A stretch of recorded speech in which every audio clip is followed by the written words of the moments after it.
안녕하십니까. 불꽃 영어 완성 반갑습니다. 네, 지난번에 4하고 1학년 시험지 분석에 이어가지고요. 이번에는 23년 2학기 중간 김포고 1학년 시험지 분석을 시작해 보도록 하겠습니다. 자, 뭐 깊이 있는 어떤 분석보다는요, 포인트 하나를 잡아가지고 여러분들이 기말할 때 어떻게 하면 시험을 잘 볼 수 있는지에 대한 부분을 좀 말씀드릴 테니까 집중해 주시면 좋을 것 같습니다. 자, 시작해 보겠습니다. 자, 시험지 이번 기말 중간고사 시험지에는요, 이런 유형이 나왔고요. 이러한 어떤 문제 수가 나왔고, 오른쪽을 봐주시면 좋은데요. 이 오른쪽이 뭐냐면요, 여기 보시면 제가 주제를 공부했을 때 영향을 줄 수 있는, 좋은 영향을 줄 수 있는 그러한 유형 그리고 개수입니다. 총 개수가 몇 개냐? 자, 주제를 공부했을 때 도움이 될 수 있는 문제 수가요, 28문제, 총 28문제 중에 14문제입니다. 절반에 해당하죠. 이 수치가 어디랑 비슷하냐면요, 여러분들 수능 보시잖아요. 수능이나 어떤 평가원 수능 또는 모의고사 또는 교육청 모의고사 있죠, 그렇죠? 지금 우리가 수능이나 모의고사를 볼 때 그 유형들이 있어요, 그렇죠? 그 유형들 중에 주제를 잘할 때 도움받을 수 있는 그러한 문제수랑 굉장히 비슷합니다. 그래서 김포고는 좀 수능이랑 정말 맥을 정말 함께하는, 같이 하는 그러한 유형의 문제, 그러한 개수를 낸다라고 보시면 될 것 같습니다. 근데 이제 문제가 뭐냐? 자, 주제 공부를 해야 되는 건 알겠어. 근데 우리 지금 문제점이 뭐냐면은 학교나 학원의 어떤 수업 자체가요, 주제를 깊이 있게 탐구하지 않아요. 그냥 문장을 해석한 다음에 해석한 내용 알려주고, 뭐 어법 필요한 거 알려주고, 뭐 어휘 중요한 거 정리해주고, 그리고 끝이에요. 그러니까 주제를 심도 있게 공부하지 않는다고 하는 거. 다시 말하면요, 글에 대한 어떤 필자의 의도, 필자의 어떤 목적, 이런 것들을 탐구하지 않는다고 하는 거죠. 왜냐면은 그건 영어가 아니니까요. 영어라고 하는 거는 우리가 좀 해석하는 게 영어 아닙니까? 영어 단어 알아가지고 해석할 수 있고, 여기에 문법적 사용, 구문적 사용에 대해서 파악하는 게 영어 아닙니까? 근데 글의 주제는 국어잖아요, 국어. 국어다 보니까 솔직히 영어가 아니다 보니까 이걸 심도 있게 할 수 없는데, 솔직히 말해서 여러분들 국어를 열심히 해주면은 제가 솔직히 이런 말 할 필요가 없어요. 근데 국어 개뿔 열심히 안 하잖아요, 그렇죠? 그러다 보니까 영어에서 이런 얘기 할 수밖에 없다고 하는 거죠.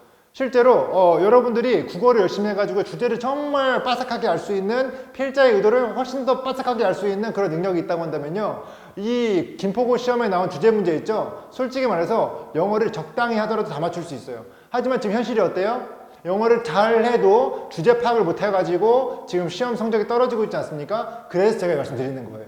어찌됐건 결론은 뭐다? 주제 공부를 해야 한다. 선생님, 주제는 영어 아니잖아요. 시끄럽고요. 그냥 제가 시킨 말대로 하세요, 그냥. 자, 주제 공부를 해야 한다. 근데 보시면 학교 학원 수업이 주제를 좀 심도 있게 다루지 않다 보니까 주제 공부가 좀 부족하다. 이게 첫 번째 문제점이고요. 두 번째는 내신 자료 받아보셨잖아요. 내신 자료에 주제 쓰기 있어요? 없잖아요. 해석하기 있고, 어법 있고, 어휘 있고, 순서 삽입 이런 거 있지, 주제 파악이 없잖아요. 그러다 보니까 주제는 약화될 수밖에 없다라는 거 말씀드릴 수 있고, 세 번째는 자, 문제풀이 할 때 주제 문제 있어요. 주제 공부할 수 있거든요. 근데 여러분들은 문제풀이를 속도감 있게 그냥 답을 외워서, 그러니까 약간 내용을 외워서 찍다 보니까 솔직히 어떤 특정 글을 읽었을 때 이게 어떤 내용이 있지, 어떤 필자의 의도가 있을지를 파악하는 훈련은 덜 되어 있다고 하는 거죠. 그러니까 문제풀이를 통해서도 우리가 이 문제 주제를 파악하는 거는 좀 힘들 수 있다, 이렇게 말씀드릴 수 있어요. 그래서 이런 문제점이 있다 보니까 우리가 주제 정리가 안 되고 주제 문제가 많이 나왔을 때 문제를 많이 맞출 수 없다라고 하는 것이죠. 근데 문제가 이제 여기에 대한 해결책을 좀 말씀드리겠습니다. 앞으로의 대책 어떻게 할 것이냐?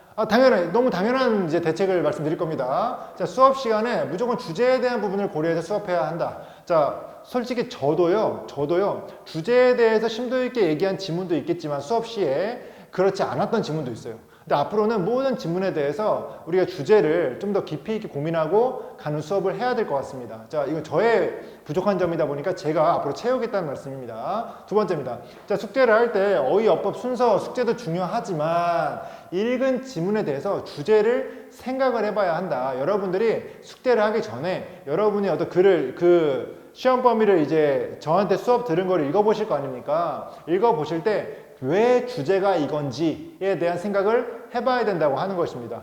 제가 이제 여쭤볼 거예요. 여러분들 구두 테스트 할 때 여기 해석해 보세요. 이 주제가 왜 이 주제죠? 왜 그렇죠? 이렇게 이유에 대해서 물어볼 거예요.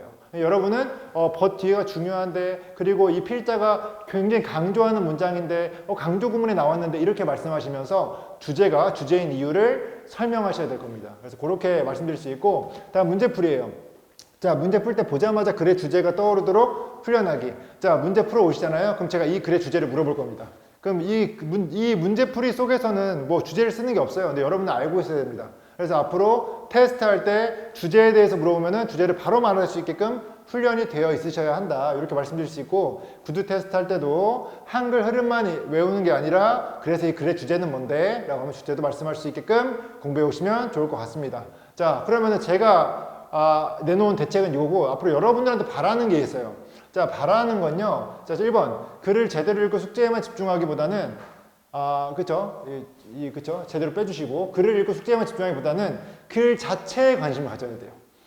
글 자체에 관심을 가지려면요. 여유가 좀 있어야 돼요. 여유라고 하는 게 놀 시간이 아니라 여러분들이 공부를 하시잖아요. 공부를 하시는데 여러분들은 숙제를 위한 숙제만 하는 경우가 있어요. 3번에도 있어요. 자, 숙제를 위해서 숙제만 다 끝내 놓으면은 선생님한테 혼나지 않으니까 숙제 다 끝내고 놀자. 숙제 다 끝내고 핸드폰, 인스타, 뭐 남자친구, 여자친구 만나자 이렇게 될 수 있거든요. 근데 문제가 뭐냐면 여러분들이 이 숙제는요. 주제를 연구할 수 있는 숙제가 많지 않아요. 그러니까 숙제만 다 하다 보면요. 주제에 대한 부분이 빠진단 말입니다. 그럼 주제에 대한 부분은 어떻게 우리가 채워야 되냐? 글을 편하게 읽으면서 필자의 의도를 생각해 봐야 돼요. 앞으로 제가 생각해 볼 수 있도록 도움은 드리겠지만 기본적으로 여러분들이 글을 읽을 때 글에 대한 관심을 가져야 돼요. 내가 오늘 읽을 이 지문이 뭐에 대한 글이지? 필자가 이걸 왜 썼지? 여기에 대한 생각을 하지 않잖아요? 그러면 주제 문제는 앞으로 맞출 수 없을 거예요. 외우는 거 말고는. 이해됐습니까? 자, 2번 볼게요. 숙제 시간 외에 여유를 빼앗는 이성친구, 게임, 인스타 등을 시험 기간에 멀리해라. 이건 정말 말씀드리고 싶어요. 여러분들 게임 하시잖아요. 게임 생각 머리에 꽉 차 있잖아요. 그러면 숙제는 해. 선생님한테 혼나니까 숙제는 하는데 숙제 끝나자마자 바로 게임 하시잖아요. 바로 게임 해버리면 게임 생각만 머릿속에 있고 글에 대한 생각은 없을 수밖에 없겠죠. 이성친구 마찬가지고요. 인스타 마찬가지고요. 이해됐습니까? 자, 다음. 세 번째, 숙제를 위한 숙제를 하는 것이 아니라 내가 무엇을 알아가고 있는지 확인하면서 공부하기. 이게 메타인지와 관련성이 있는 건데 내가 지금 뭘 공부하고 있지? 내가 공부한 거, 내가 오늘 읽은 글에 대한 주제를 알고 있나? 여기에 대한 생각을 해보셔야 되는 거지 그냥 숙제 끝냈다라고 말씀하시면 안 된다고 하는 거예요. 다 똑같은 얘기예요. 뭐 하라? 글을 관심 있게 읽어라. 관심 가지고 읽어라. 이렇게 해서 저의 결론은요. 글에 대한 관심이에요. 앞으로 여러분들이 주제 문제를 잘 풀 수 있는 힘을 갖게 되잖아요. 그럼 내신만 특히 김포고에서는요, 내신만 잘하는 게 아니라요, 수능도 잘 볼 수 있어요. 근데 그 글에 대한 관심은요, 여러분의 여유에 대해서 나옵니다. 여유라고 하는 건 어떻게 표현해야 되냐면 몰입이라고 하는 거죠.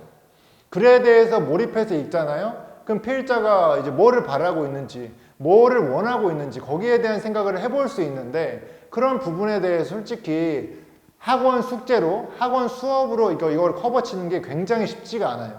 여러분들이 글에 대한 관심을 가지고 여러분들이 생각을 하면서 읽어야지 이거는 정말로 빨리 발전할 수 있는 부분이라고 할 수 있다고 하는 거죠.